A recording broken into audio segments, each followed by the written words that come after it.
Hello, my name is Dr. Janine Harewood. I'm a medical oncologist at Lee Health Cancer Institute.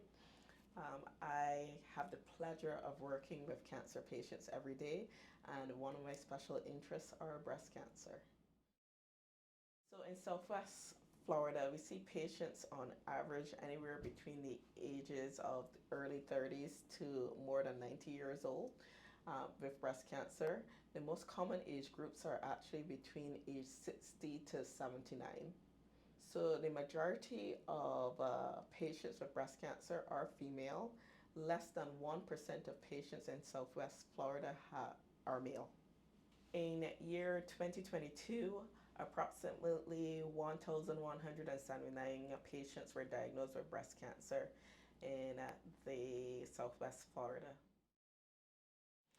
So men tend to present with a breast lump probably a little bit earlier than females because they don't have as much breast tissue. So it's pretty easy to see that there is some form of asymmetry with regards to the breasts. With that being said, there is some stigma attached, especially with men with regards to concerns with having a breast mass.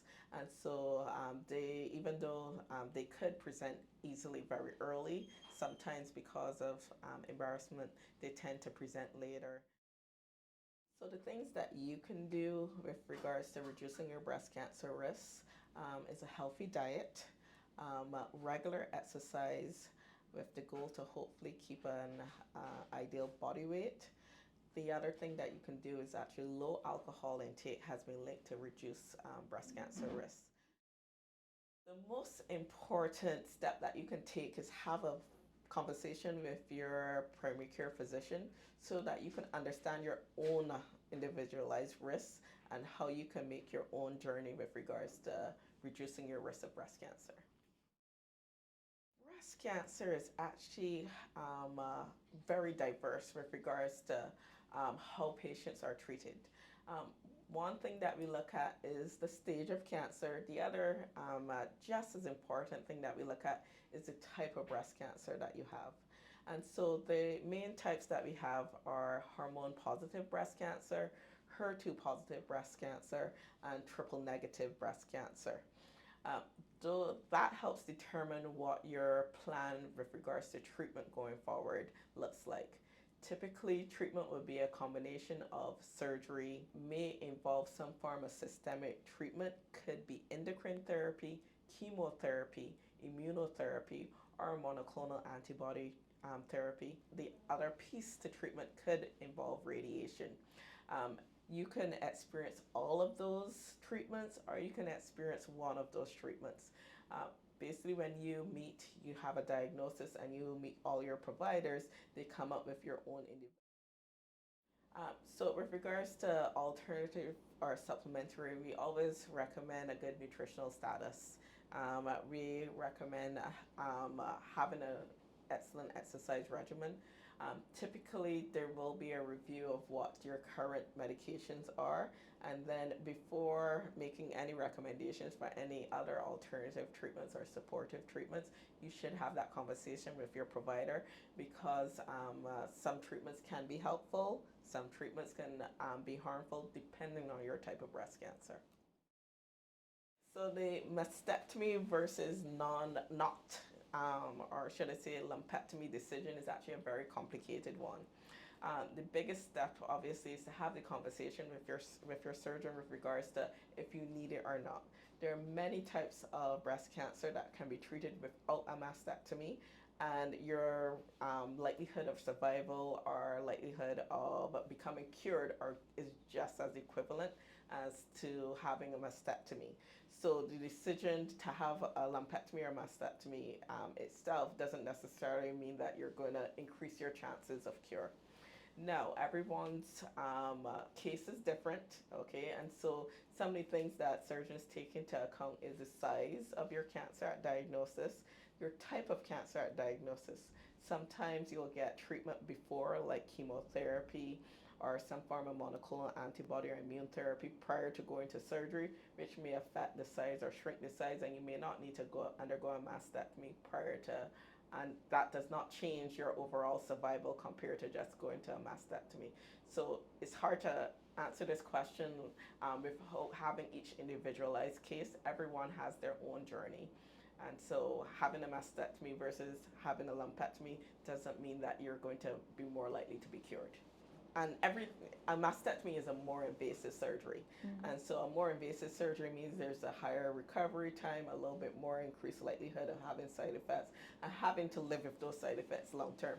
And remember, our goal is to get you a very long life. And so we don't want the price of getting you to a cure cause you to have lifelong complications. So we place emphasis on making sure that we do everything to get you to a cure, but not necessarily over treating you that you're having to live with significant consequences of getting to that cure. This is where the conversation with your doctor comes into play. So there are a couple things that can put you at higher risk of breast cancer. Your ancestry. If you have a first-degree relative, meaning your mother, one of your siblings had breast cancer, that increases your likelihood of having breast cancer. If you've previously had an abnormal mammogram, obviously that's going to increase your likelihood of having breast cancer. If you've had previous medical conditions, for instance, if you've had exposure to radiation in your chest area when you're less than age 30, that increases the likelihood of you having breast cancer. So typically, and there's an actual risk score that can be calculated by your primary care physician, where you can get an estimation of the likelihood of you having breast cancer, and then based on that, you can make a decision of when the appropriate age for you to start screening. So right now, when I say that the screening starts at around age 40, we're talking about someone who has standard or average risk.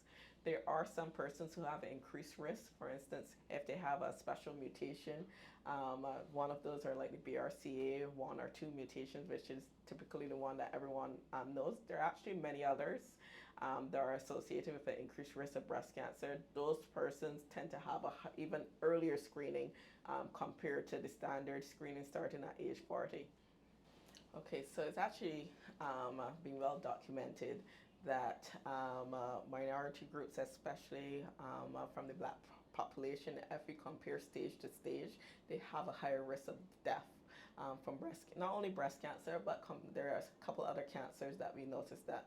And the explanation for that is pretty complicated. One, we know genetics are a little bit different.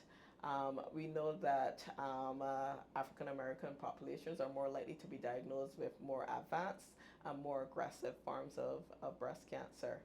Part of that is because, one, they may not have the same access to care. They may not have the same education level to understand the importance. And then there's one thing that's changed recently. It's actually known that they tend to present younger compared to other populations with breast cancer. Previously, the United States Preventive Task Force recommendation was breast cancer screening at age 50. However, especially in the Black population, it's known that they have a higher likelihood of presenting with breast cancer less than age 50, actually around age 40. And so recently, their guidelines have changed with regards to recommending breast cancer screening around the age of 40s. So the hope is that that's going to capture that population of women who would have otherwise waited until age 50 and have their diagnosis done later. Tend to have a higher risk of having like BRCA1, BRCA2 mutations, which will increase the likelihood of them having breast cancer. Minority groups on a whole tend to be diagnosed at a little bit later stage. But honestly, a good family history is one of those driving things which would help try to delineate if you as an individual have an increased risk. And based on that, in the ideal scenario, if you can have a relative tested who's already had cancer to figure out if you have a genetic mutation running in your family for you, to know to get tested for yourself. However, that should not be a deterrent, even if you only have a family history. That alone may be enough. So cancer is a life-changing diagnosis, okay? And so I'm only one small piece of the puzzle of everything that probably is going to change for that patient. And I understand, and we, at least Lee Health has tried to understand. And so, like for us, not only do we do support with regards to the active treatment, but it's important to have like cancer support groups. It's good to have rehab medicine with regards to make sure you have access to physical therapists, access to nutritionists, access to acupuncture therapists with regards to other alternative treatments. Normalizing the fact that right now, when you're when you have cancer and undergoing treatment, that it's not a normal state. You know, you're allowed to be anxious. You're allowed to have good days. You're allowed to have bad days, and understanding that we have to introduce some coping mechanisms for that. Um, Cancer does not only affect the individual. We understand it affects the family members. It affects the friends. It affects their circle and who they can go around. Sort of scenario, and so a lot changes when we give that diagnosis, and just understanding, and sometimes it's just listening a little extra couple minutes to allow that patient to let them know that this is normal and it's okay.